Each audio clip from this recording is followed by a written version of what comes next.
이사야 59장. 보라, 여호와의 손이 너무 짧아서 구원하지 못하시는 것이 아니다. 귀가 너무 어두워서 듣지 못하시는 것이 아니다. 다만 너희의 죄악이 너희와 너희 하나님 사이를 갈라놓았을 뿐이다. 너희의 잘못이 하나님의 얼굴을 가렸기 때문에 하나님께서 너희의 말을 듣지 않으실 뿐이다. 너희의 손바닥은 피로 더럽혀졌고 너희의 손가락은 죄악으로 물들었구나. 너희의 입술은 거짓말을 하고 너희의 혀는 못된 말을 주절거리는구나. 아무도 결백한 사람을 변호해 주지 않고 아무도 진실하게 판결을 내리지 않는구나. 허풍을 믿고 거짓말만 해대는구나. 고통을 잉태했으니 슬픔을 낳을 수밖에 없지 않느냐. 그들은 독사의 알을 품고 거미줄을 친다. 그 알 가운데 하나만 먹어도 죽을 것이고 알이 밟혀서 깨지면 독사가 나올 것이다. 그들이 짠 거미줄로는 옷도 만들 수 없고 그들이 만든 것으로는 몸을 가릴 수도 없다. 그들이 하는 짓이란 사악한 행동뿐이고 손으로 저지르는 짓이란 폭행뿐이다. 그들의 발은 나쁜 일을 하려고 뛰어다니고 무고한 사람을 죽이려고 빨리 다닌다. 그들의 생각은 못된 궁리뿐이고 그들이 가는 길에는 폐허와 파멸만 깔려 있다. 그들은 평화의 길을 알지 못하며 그들이 가는 길에는 공의가 없다. 그들이 스스로 길을 굽혀놓았으니 그 길을 걷는 사람들은 모두 평화를 모를 수밖에 없다. 그러므로 공의는 우리에게서 멀고 정의는 우리에게 미치지 못한다. 우리는 빛을 기다리지만 보라, 암흑뿐이다. 밝기만을 기다리지만 어둠 속을 걸어 다니고 있다. 우리는 눈먼 사람처럼 벽을 짚으며 다니고 눈이 없는 사람처럼 손의 감각만으로 길을 더듬으며 다닌다. 대낮에도 황혼 때처럼 헛디뎌 넘어지고 건강한 사람 같아 보여도 죽은 사람이나 다름이 없다. 우리는 모두 곰처럼 부르짖고 비둘기처럼 구슬프게 울면서 공의를 기다리지만 찾을 수 없고 구원을 기다리지만 우리에게서 멀어져만 간다. 그렇습니다. 주님 앞에서 저지른 우리의 죄악이 너무나 많습니다. 우리의 허물이 우리를 고발합니다. 우리의 죄가 아직 우리에게 있으니 우리의 사악함을 우리가 잘 알고 있습니다. 우리는 여호와를 거역하고 배반했습니다. 우리 하나님께 등을 돌리고 뒤에서 협잡과 반란을 의논했고 마음의 거짓말을 품었고 또 중얼거렸습니다. 그리고 공의는 뒤로 제쳐두고 정의는 저 멀리 멀어졌습니다. 성실이 길바닥에서 비틀거리고 있으니 정직이 들어올 수도 없습니다. 성실이 없어지니 오히려 악을 피하는 사람이 약탈을 당합니다. 여호와께서 보셨다. 그런데 공의가 없음을 보시고는 슬퍼하셨다. 사람이 없음을 보시고 놀라셨다. 중재하는 사람이 없으니 기가 막혀 하셨다. 그래서 주께서 손수 그분의 팔로 구원하셨고 그분의 정의에만 의지하셨다. 주께서 정의를 갑옷으로 입으시고 구원을 투구 삼아 머리에 쓰셨다. 안가품을 속옷으로 입으시고 열정을 겉옷으로 두르셨다. 그들의 소행대로 갚으시고 적들에게 진노하시며 원수들에게 안가품하신다. 섬들에게도 보복하신다. 해지는 곳에서 여호와의 이름을 두려워하고 해 뜨는 곳에서 그분의 영광을 두려워할 것이다. 그분이 곡물 터지듯 오실 것이다. 여호와의 바람에 밀려 몰아치는 강물과 같이 오실 것이다. 그분이 구원자로 시온에 오시고 야곱 가운데 자기 죄를 뉘우치는 사람에게 오신다. 여호와의 말씀이다. 내가 그들과 맺은 내 언약은 이것이다. 여호와께서 말씀하셨다. 내 위에 있는 내 영과 내가 내 입에 담은 내 말은 지금부터 영원히 내 입과 내 자손의 입과 내 자손의 자손의 입에서 떠나지 않을 것이다. 여호와께서 말씀하셨다. 이사야 60장. 일어나서 빛을 비추어라. 내 빛이 밝아지기 시작했다. 여호와의 영광이 내 위에 떠올랐다. 이제 보아라. 어둠이 땅을 덮고 먹구름이 뭇백성 위에 있지만 여호와께서 내 위에 떠오르시고 그분의 영광이 내 위에 나타나고 있다. 나라들이 내 빛을 보고 나오고 왕들이 내 떠오르는 광채를 보고 나오고 있다. 눈을 들어 사방을 둘러봐라. 모두 모여서 내게로 오고 있다. 내 아들들이 멀리서 오고 내 딸들이 팔에 안겨오고 있다. 그것을 보고서 내 얼굴이 상기돼 밝아지고 내 가슴은 두근두근 고동치며 벅차오를 것이다. 바다의 산물이 내게로 밀려오고 문나라의 재물이 내게로 흘러올 것이다. 낙타떼가 내 땅을 덮고 미디안과 에바의 어린 낙타들이 내 땅을 채울 것이다. 모든 스바 사람이 금과 향품을 들고 여호와를 찬양하면서 나아올 것이다.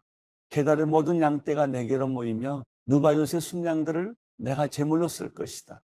나는 그것들을 내 제단 위에서 제물로 기쁘게 받을 것이니 내가 내 성전을 영화롭게 하겠다. 저기 구름처럼 둥실거리며 몰려오는 저 사람들이 누구냐? 둥지로 돌아오는 비둘기처럼 날아오는 저 사람들이 누구냐? 보아라. 섬들이 나를 바라보며 다시스의 배들이 앞장서서 멀리서 내 자녀를 데려오는구나. 은과 금도 함께 싣고 오는구나. 여호와 내 하나님의 이름을 높이고 너를 영화롭게 하신 이스라엘의 거룩하신 분을 높이려고 오는구나. 이방 사람이 내 성벽을 다시 쌓고 그들의 왕들이 너를 섬길 것이다. 내가 비록 노여움에 너를 쳤지만 이제는 은혜를 베풀어서 너를 불쌍히 여기기 때문이다. 내 성문은 밤낮으로 닫히지 않고 언제나 열려 있어서 사람들이 내게 여러 나라의 재물을 가져오고 여러 나라의 왕들을 포로로 이끌어 오게 하겠다. 너를 섬기지 않는 민족이나 나라는 사라질 것이다. 그 나라들은 완전히 말라버릴 것이다. 레바논이 자랑하는 잣나무와 소나무와 회양목이 함께 내게로 올 것이다. 나는 그곳으로 내 성전터를 꾸며서 내 발이 쉬는 곳을 아름답게 만들겠다. 너를 짓누르던 사람들의 자손이 내게 절하며 나아오고 너를 멸시하던 사람들은 모두 내 발 아래 엎드려서 너를 여호와의 성읍 이스라엘의 거룩한 분의 시온이라고 부를 것이다. 전에는 내가 버림을 받고 미움을 받아서 아무도 내 옆을 지나가는 사람이 없었지만 이제는 내가 너를 영원히 높여서 대대로 기쁨이 되게 하겠다. 너는 문 나라의 젖을 빨고 왕실의 젖을 빨아먹을 것이다. 이것으로 너는 나 여호와가 내 구원자, 내 속량자, 야곱의 강한 분임을 알게 될 것이다. 내가 청동 대신 내게 금을 주고 철 대신 은을 가져다 주며 나무 대신 청동을 돌 대신에 철을 가져다 주겠다. 내가 평화를 내 통치자로 세우고 정의를 내 지배자로 삼겠다. 그 어떤 폭행의 소문도 내 땅에서는 들리지 않을 것이고 유린이나 파괴의 소식도 내 국경 안에서는 들리지 않을 것이다. 너는 내 성벽을 구원이라 부르고 내 성문을 찬양이라 부를 것이다. 낮에는 해가 더 이상 너를 비출 필요가 없고 달도 내게 빛을 비출 필요가 없을 것이다. 여호와께서 내 영원한 빛이 되시고 내 하나님께서 내 영광이 되실 것이기 때문이다. 내 해가 다시는 지지 않을 것이며 내 달은 더 이상 기울지 않을 것이다. 여호와께서 내 영원한 빛이 되실 것이니 내 슬픔의 날도 끝날 것이다. 그때 내 백성은 모두 올바르게 살아서 영원히 그 땅을 차지할 것이다. 그들은 내가 심은 싹이다. 내 영광을 드러내기 위해 내 손으로 만든 작품이다. 가장 작은 사람이 천명으로 불어나고 가장 약한 사람이 강한 민족이 될 것이다. 때가 되면 나 여호와가 이 일을 서둘러 이루겠다. 이사야 61장. 주 여호와의 영이 내 위에 있으니 이것은 여호와께서 내게 기름을 부어 가난한 사람들에게 좋은 소식을 전하게 하려는 것이다. 그분이 나를 보내셔서 마음이 상한 사람들을 감싸주고 포로에게 자유를 선포하고 갇힌 사람은 풀어주고 여호와의 은혜의 해와 우리 하나님의 보복의 날을 선포하며 슬퍼하는 모든 사람을 위로하게 하셨다. 시온에서 슬퍼하는 사람에게 제 대신 화관을 씌워주고 슬픔 대신 기쁨의 기름을 발라주며 통곡 대신 찬양을 옷입게 하셨다. 그래서 사람들은 그들을 가리켜서 여호와의 영광을 드러내시려고 여호와께서 손수 심으신 정의의 상수리 나무라고 부른다. 그들은 예전에 폐허가 된 곳을 재건하고 오래전에 황폐해진 곳을 일으킬 것이다. 그들은 대대로 무너진 채로 폐허가 됐던 성읍들을 다시 세울 것이다. 이방 사람들이 너희의 양떼를 돌보고 다른 나라 사람들이 너희의 밭과 포도원에서 일할 것이다. 사람들이 너희를 여호와의 제사장이라고 부르고 우리 하나님의 일꾼이라고 부를 것이다. 너희는 여러 나라의 재물을 먹고 그들의 보물을 자랑할 것이다. 너희가 받은 수치는 갑절이어서 사람들은 불명예가 그들의 몫이다라고 외쳤다. 그러나 이제는 너희가 땅에서 갑절이나 상속을 받고 영원히 그 기쁨을 누릴 것이다. 나 여호와는 공의를 사랑하고 강도질과 약탈을 미워하기 때문에 나는 그들이 고생한 대가를 성실히 갚아주고 그들과 영원한 언약을 맺을 것이다. 그들의 자손은 여러 나라에 알려지고 그들의 후손은 여러 민족 가운데 알려질 것이다. 그들을 보는 사람마다 그들이 여호와께서 복을 내리신 자손임을 인정하게 될 것이다. 나는 여호와를 생각하면 매우 기쁘다. 내 영혼이 내 하나님을 생각하면 매우 즐겁다. 마치 신랑에게 제사장의 관을 씌워주고 신부에게 보석을 달아서 단장하듯이 그가 구원의 옷을 내게 입히셨고 정의의 긴 옷으로 둘러주셨기 때문이다. 흙이 싹을 틔우듯 동산이 씨앗을 움트게 하듯 주 여호와께서는 모든 나라들 앞에서 정의와 찬양이 싹트게 하실 것이다. 마가복음 3장. 예수께서 다시 회당으로 들어가셨는데 그곳에 한쪽 손이 오그라든 사람이 있었습니다. 몇몇 사람들이 혹시 예수께서 안식일에 그 사람을 고치지는 않을까 하며 예수를 고소할 구실을 찾으려고 가까이에서 지켜보고 있었습니다. 예수께서 손이 오그라든 사람에게 말씀하셨습니다. 일어나 앞으로 나오너라. 그리고 예수께서 그들에게 물으셨습니다. 안식일에 무슨 일을 하는 것이 옳겠느냐? 선한 일이냐 악한 일이냐? 생명을 구하는 것이냐 죽이는 것이냐? 그러자 그들은 말없이 잠자코 있었습니다. 예수께서 노하셔서 그들을 둘러보시고 그들의 마음이 완악한 것을 마음 깊이 슬퍼하시며 그 사람에게 말씀하셨습니다. 손을 펴보아라. 그가 손을 쭉 내밀자 그 손이 완전하게 회복됐습니다. 그러자 바리새파 사람들은 그 길로 나가 헤롯 당원들과 함께 어떻게 하면 예수를 죽일까 음모를 꾸미기 시작했습니다. 예수께서 제자들을 데리고 호숫가로 물러가시자 갈릴리에서 많은 사람들이 예수를 따라왔습니다. 예수께서 행하신 일을 다 듣고 유대, 예루살렘, 이두메, 여단강 건너편 두로와 시돈 지방에서 많은 사람들이 몰려왔습니다. 사람들이 너무 많아서 예수께서는 제자들에게 작은 배 하나를 마련하라고 말씀하셨습니다. 무리가 자기에게 몰려드는 것을 막으려는 것이었습니다. 예수께서 전에 많은 사람들을 고쳐주셨기 때문에 온갖 병에 걸린 사람들이 예수를 만지려고 밀려들었던 것입니다. 더러운 귀신들은 예수를 보기만 하면 그 앞에 엎드러져 당신은 하나님의 아들이십니다라고 소리쳤습니다. 그러나 예수께서는 자기가 누구인지 말하지 말라고 엄하게 꾸짖으셨습니다. 예수께서 산으로 올라가셔서 원하는 사람들을 불러 모으셨습니다. 그러자 그들이 예수께로 나왔습니다. 예수께서는 12명을 따로 뽑아 이들을 사도라 부르시고 자기와 함께 있게 하셨습니다. 그리고 그들을 내보내셔서 전도도 하게 하시며 그들에게 귀신을 쫓는 권세도 주셨습니다.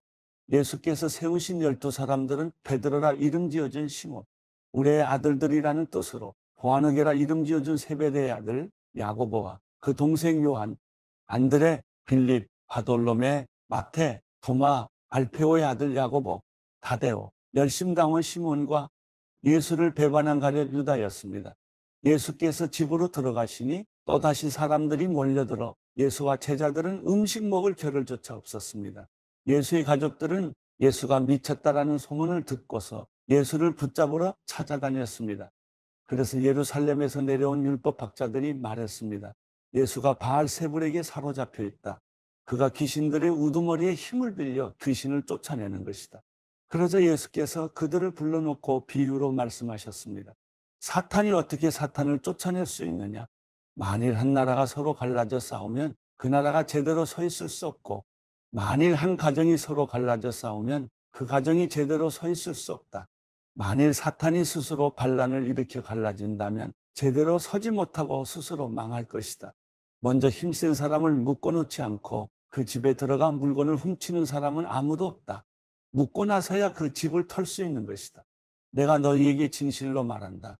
사람이 어떤 죄를 짓든지 어떤 비방의 말을 하든지 그것은 모두 용서받을 수 있다. 그러나 누구든지 성령을 모독하는 사람은 결코 용서받을 수 없다. 그것은 영원한 죄다. 예수께서 이 말씀을 하신 것은 사람들이 그가 악한 귀신이 들렸다라고 말했기 때문입니다. 그때 예수의 어머니와 형제들이 찾아왔습니다. 그들은 밖에 서서 사람을 시켜 예수를 불렀습니다. 많은 사람들이 예수 곁에 둘러앉아 있었는데 그들이 예수께 말했습니다. 보십시오. 선생님의 어머니와 형제들이 밖에서 선생님을 찾고 계십니다. 예수께서 그들에게 물으셨습니다. 누가 내 어머니이고 내 형제들이냐? 그러고는 곁에 둘러앉은 그들을 보며 말씀하셨습니다. 보라, 내 어머니와 내 형제들이다. 누구든지 하나님의 뜻을 행하는 사람이 바로 내 형제요, 자매요, 어머니다.